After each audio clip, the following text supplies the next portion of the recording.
অবশেষে কেকেআর এর ক্যাপ্টেন জয়সওয়াল হয়ে গেল। কেকেআর এর নতুন ক্যাপ্টেন হয়ে গেল জয়সওয়াল। আজিমকে রাহানের রিটায়ার্ডের পর নতুন ক্যাপ্টেন হয়ে গেল কেকেআর দলের জয়সওয়াল। 2027 আইপিএল এ জয়সওয়ালের ক্যাপ্টেন্সিতে কেকেআর দল পরিচালনা হবে এবং খেলবে। জয়সওয়াল কেমনভাবে ক্যাপ্টেন্সি করবে এটা হচ্ছে দেখার পালা। অবশেষে কেকেআর দলে জয়সওয়াল এসে একদম ক্যাপ্টেন্সি পেয়ে গেল। কলকাতা নাইট রাইডার্স দলে এসে একদম ক্যাপ্টেন পেয়ে গেল। সে তার দলের অধিনায়কত্ব হয়ে গেল কলকাতা নাইট রাইডার্স দলের। জয়সওয়াল ছিল যে সে আইপিএল এর মধ্যে ক্যাপ্টেন্সি করতে চায় এবং রাজস্থান দল থেকে তাকে ক্যাপ্টেন্সি দেওয়া হয়নি এবং তার সেরকমভাবে পারফরমেন্স না থাকা সত্ত্বেও এবং সেই দিক থেকে রাজস্থান দল ছেড়ে দেওয়াতে কেকেআর দলে এসেই ক্যাপ্টেন্সি পেয়ে যাবে জয়সওয়াল যদি কলকাতা নাইট রাইডার্স দলে জয়েন হয়, আজ যদি জয়েন হয়, কাল থেকে ওর হাতে ক্যাপ্টেন্সি তুলে দেবে কলকাতা নাইট রাইডার্স। সেখান থেকে জয়সওয়াল কলকাতা নাইট রাইডার্স দলে আসার জন্য অনেক ইন্টারেস্ট দেখাচ্ছে, কারণ জয়সওয়াল চায় যে সে একটা ক্যাপ্টেন্সি করতে এবং সে একটু উঁচু লেভেলের প্লেয়ার হতে। কারণ তোমরা তো দেখছো জয়সওয়ালকে ইন্ডিয়া টিমে সেই লেভেলে চান্স দিচ্ছে না। টেস্ট টিমে সে পার্মানেন্ট প্লেয়ার হয়ে থাকলেও ওডিআই টিম এবং টি20 টিমের কথা তো বাদই দাও, টি20তে চান্সই পাচ্ছে না। ওডিআই টিমে দু একটা ম্যাচে চান্স পাচ্ছে, 3টে ম্যাচে 2টো সেঞ্চুরি করেছে জয়সওয়াল ওডিআই টিমে, তাও বর্তমানে ওপেনিং স্লটে এবং 3 নাম্বার যে কোনো জায়গাতে ওডিআই স্কোয়াডে থাকলেও চান্স পাচ্ছে না জয়সওয়াল। তার জন্য জয়সওয়াল আইপিএলে ক্যাপ্টেন্সি করতে চায়। আইপিএলে যে প্লেয়ার দেখবে ক্যাপ্টেন্সি করে সেই প্লেয়ার ইন্ডিয়ার টিমে অনেক ভালো পজিশন এবং জায়গাতে থাকে। সেক্ষেত্রে জয়সওয়ালও চায় যে সে ক্যাপ্টেন্সি করতে এবং ইন্ডিয়ার টিমে একটা বড় লেভেল জায়গায় গিয়ে পারফরমেন্স করতে, কারণ সে অনেক বড় মাপের প্লেয়ার, তার মধ্যে অনেক ট্যালেন্ট আছে জয়সওয়ালের মধ্যে। তো জয়সওয়াল যদি কলকাতা নাইট রাইডার্স দলের ক্যাপ্টেন হয় তো কলকাতা নাইট রাইডার্স দল অনেক মজবুত দেখাবে। জয়সওয়াল এলে একটা ইন্ডিয়ান ওপেনিং পেয়ে যাবে কেকেআর।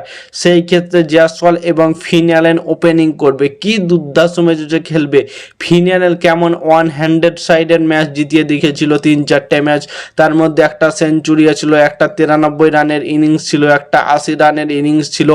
ফিন অ্যালেন যে ম্যাচে চলবে সে নিজের দমে একাই ম্যাচ জিতিয়ে দেবে ওয়ান হ্যান্ডেড, এবং জয়সওয়ালও সেই রকম প্লেয়ার। জয়সওয়াল এবং ফিন অ্যালেন যদি 6বার টিকে যায় 110-15 রান ইজিলি ভাবে করে দেবে দুজন প্লেয়ার, কারণ দুজনে দুর্দান্ত ম্যাচে খেলতে পারে। জয়সওয়াল 13 বলে 50 রানের রেকর্ড এখনও আছে।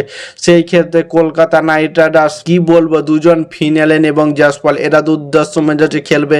একটা আউট পড়ে গেলে আসবে রঘুবংশী একটু অ্যাঙ্কার ইনিংস খেলবে, কিন্তু রঘুবংশীরও পারফরমেন্স দুর্দান্ত ম্যাচে পারফরমেন্স করে। সে অ্যাঙ্কার ইনিংস খেললেও যখন সে 40-50 রান হয়ে যায় তখন সে দুর্দান্ত ম্যাচে শুরু করে এবং এবার 400+ রান করেছিল আঙ্কিশ রঘুবংশী। সেই অনুযায়ী কলকাতার একটা সুপারস্টার প্লেয়ার হচ্ছে রঘুবংশী এবং জয়সওয়াল হবে।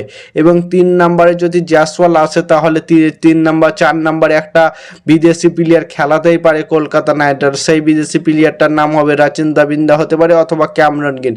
4 নম্বরে এই দুটো প্লেয়ারের মধ্যে একটা প্লেয়ারকে খেলাতে পারে। ক্যামরন গ্রিনকে ধরো রিলিজ করতে পারে, কারণ জয়সওয়ালকে যদি অকশন থেকে কিনতে যায় সেই ক্ষেত্রে ক্যামরন গ্রিনকে দলের মধ্যে রাখা অতটা পসিবল হবে না। সেক্ষেত্রে রাচিন দাবিন্দা মাত্র 2 কোটি টাকার মধ্যে আছে, তাকে রিটেন করতে পারে কলকাতা নাইট রাইডার্স। সেখানে 4 নম্বরে রাচিন দাবিন্দা খুব সুন্দর একটা প্লেয়ার, দুর্দান্ত ম্যাচে খেলে। সে 3 নম্বরে খেলে নিউজিল্যান্ড টিম থেকে, সেখান থেকে কলকাতা নাইট রাইডার্স দলে যদি 4 নম্বরেও জায়গা পায় সে দুর্দান্ত ম্যাচে খেলবে। এবং 5 নম্বরে আর একটা প্লেয়ার আছে মানিশ পান্ডিয়া মহারাজা ট্রফিতে এত দুর্দান্ত ম্যাচে ইনিংস খেলেছিল। 7টা ইনিংসে 500+ রান করেছিল, মানে ভাবো প্রত্যেকটা ইনিংসে কি বলবো 60-70 করে রান করেছিল। মানিশ পান্ডিয়াকে 5 নম্বরে রাখাই যায়। এবং 6 নম্বরে রাখো রিঙ্কু সিংকে, তোমাদের ফেভারিট প্লেয়ার এবং কেকেআর এর ফরএভার প্লেয়ার রিঙ্কু সিংকে 6 নম্বরে রাখো।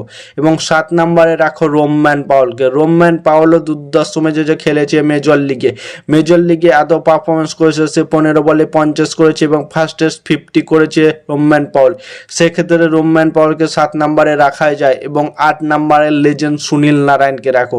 আর লেজেন্ড সুনীল নারায়ণ কেন বলছি, তার মতো পারফরমেন্স করা একটা স্পিন বলার হিসাবে সে 1000 রানের প্লাস করেছে সেক্ষেত্রে। এবং 9 নম্বরে রাখো অনুকূল রয় খুব সুন্দর অলরাউন্ডার প্লেয়ার এবং বল হাতে ব্যাট হাতে ফিল্ডিং তো দুর্দান্ত ম্যাচে ঘাড়ে অনুকূল রয়। এবং 10 নম্বরে রাখো লর্ড হর্ষিত রানার পারফরমেন্স কথা তোমাদেরকে আর কিছু বলতে হবে না, কারণ ইন্ডিয়ার টিম থেকে যে পারফরমেন্স করছে তার একটা তুলনা নেই। পাশাপাশি একজন অলরাউন্ডার প্লেয়ার হয়ে গেছে পায় হর্ষিত রানা। হর্ষিত রানাকে 10 নম্বরে রাখো এবং 11 নম্বরে বরুণ চক্রবর্তীকে রাখো।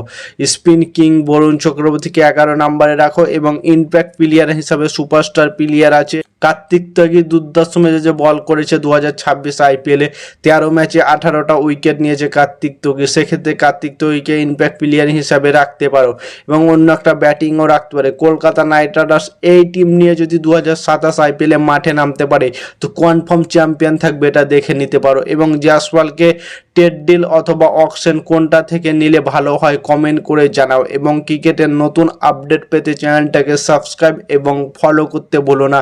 ততক্ষণের জন্য টাটা, বাই বাই, জয়।